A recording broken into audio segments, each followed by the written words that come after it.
এই দাদাটার পেটে ইনফেকশন হয়ে গেছে, তাই দেখি কীভাবে ঠিক করা যায়। প্রথমে একটু কেটে নিই, তারপরে এগুলো দিয়ে দিই যাতে ভিতরে দেখা যায়।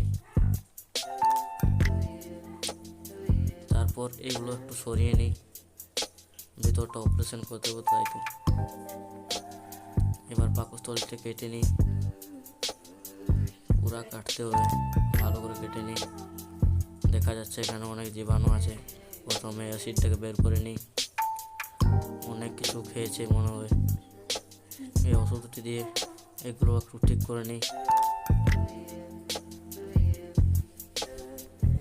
এবারে এগুলো ফালতু জিনিসগুলোকে বের করে নিই। বের করা হয়ে গেছে।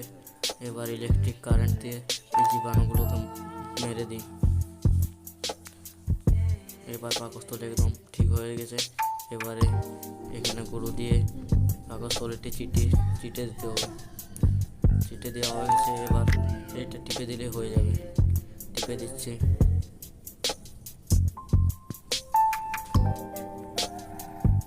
টিপে দেওয়া হয়ে গেছে। এবার একটু ব্যান্ডেজ করে দিই যাতে ভিতর দেখা যায় না। এখন দাদাটি একদম সুস্থ হয়ে গেছে।